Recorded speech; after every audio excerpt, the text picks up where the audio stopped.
Hello friends, આજે આપણે બનાવીશું સમર સ્પેશિયલ ચીકુની ગુલ્ફી, જેને બનાવવી ખૂબ જ ઇઝી છે. તો ચલો બનાવીએ. ચીકુની ગુલ્ફી બનાવવા માટે મેં અહીંયા 4 મીડિયમ સાઇઝના ચીકુ લઈ લીધા છે.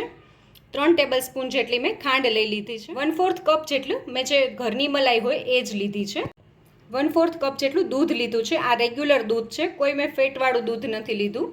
અને મેં મિલ્ક પાવડર લીધો છે. તમે આ બેમાંથી કોઈ પણ મિલ્ક પાવડર લઈ શકો છો. મિલ્ક પાવડર તમને બજારમાં ઇઝીલી મળી જશે અને આ 10 રૂપિયાના પાઉચમાં જ મળી જશે. અને આપણે કોઈ બી એક પેકેટનો યુઝ કરવાનો છે, તો હું અત્યારે આ પેકેટનો યુઝ કરી રહી છું. હવે આપણે ચીકુની છાલ ઉતારી લઈએ.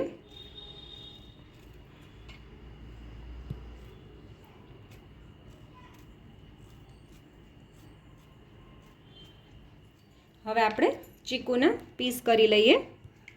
એમાંથી આપણે આવી રીતે બી કાઢી લેવાના છે અને એના પીસ કરી લેવાના છે. આ રીતે આપણે બધા ચીકુને સમારી લેશું.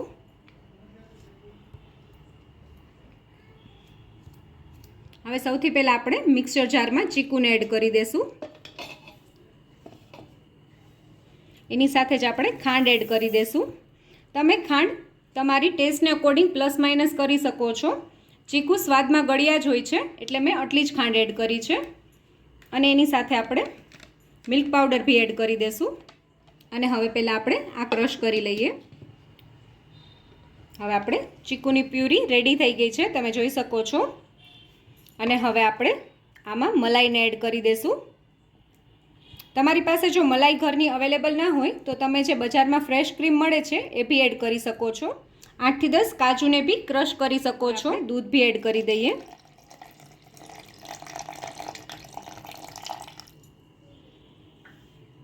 અને હવે પાછું એકવાર બધું ક્રશ કરી લેશું. હવે આપણું ગુલ્ફીનું મિક્સચર રેડી થઈ ગયું છે. ચીકુની ગુલ્ફીનું આપણે આ રીતનું થીક મિક્સચર જોશે. અને જો તમે આ રીતે ચીકુની ગુલ્ફી બનાવશો તો તમારા ચીકુની ગુલ્ફીમાં સહેજ પણ આઈસ ક્રિસ્ટલ નહીં રહે. ઘણીવાર એવું થતું હોય છે કે તમે ચીકુની ગુલ્ફી ઘરે બનાવતા હોય અથવા કોઈ બી ગુલ્ફી ઘરે બનાવતા હોય તો તમને એવું થતું હોય છે કે આઈસ ક્રિસ્ટલ આવતા હોય છે. તો તમે આ રીતે મલાઈ અને મિલ્ક પાવડરનો ઉપયોગ કરીને બનાવશો, આઈસ ક્રિસ્ટલ નહીં થાય.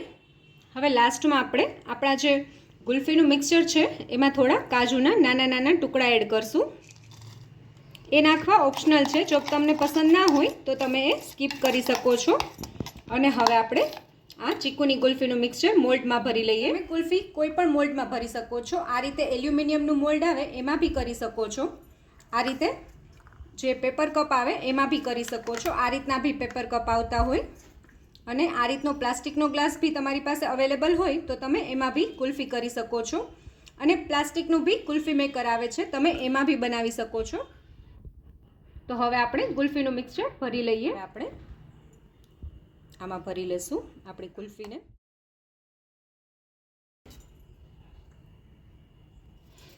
તમે જોઈ શકો છો મેં ગુલ્ફીના મિક્સચરને મોલ્ડમાં ભરી લીધું છે. આપણે ફોઇલ પેપરથી આને કવર કરી લઈએ, જેથી કરીને આઈસ ક્રિસ્ટલ ના થાય. હવે ચપ્પુની મદદથી આપણે ફોઇલ પેપરમાં એક હોલ કરી લેશું અને એમાં એક આ સ્ટીકને નાખી દેશું.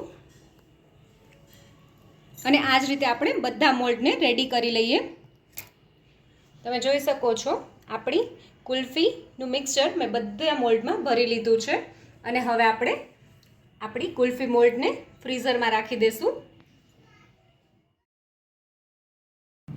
હવે 5 થી 6 કલાકમાં આપણી ગુલ્ફી રેડી થઈ જશે. આપણે 5 થી 6 કલાક પછી આપણી ગુલ્ફીને નીકાળીશું. થઈ ગઈ છે. હવે આપણે ગુલ્ફીને ફ્રીઝરમાંથી કાઢી લઈએ. હવે આપણે આ એક ગુલ્ફીના મોલ્ડમાં પહેલાં જે ફોઇલ પેપર છે એને આપણે કાઢી લેશું.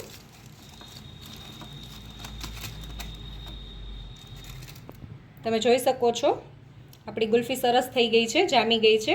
હવે આપણે એને એક વાસણમાં મેં પાણી લીધું છે, એમાં 1 થી 2 મિનિટ સુધી રહેવા દઈશું, જેથી કરીને ઇઝીલી ડીમોલ્ડ થઈ જશે.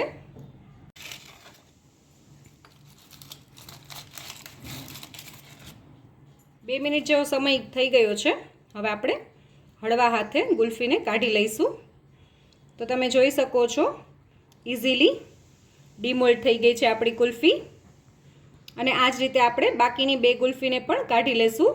હવે આપણે 2 ગુલ્ફીને મેં આ રીતના પેપર કપમાં મૂકી હતી.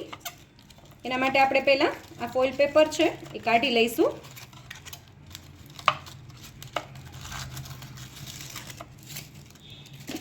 અને હવે આપણે આને પાણીમાં નથી મૂકવાનું, પણ પેપર કપને આવી રીતે ફાડી લેવાનું છે.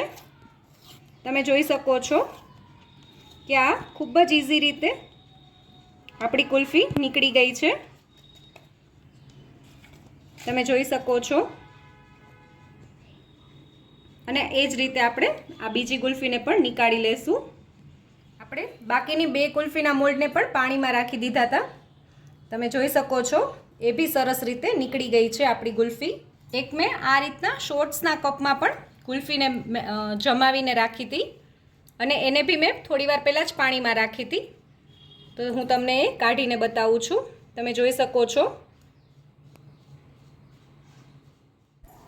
તો તૈયાર છે આપણી સમર સ્પેશિયલ ચીકુની કુલ્ફી. જો તમને મારો આ વિડીયો ગમ્યો હોય તો મારા વિડીયોને લાઇક કરજો, શેર કરજો અને મારી ચેનલ કુકિંગ વિથ ઉમા પુરોહિતને સબસ્ક્રાઈબ કરજો, જેથી કરીને આવા નવા વિડીયો હું તમારી સાથે શેર કરી શકું.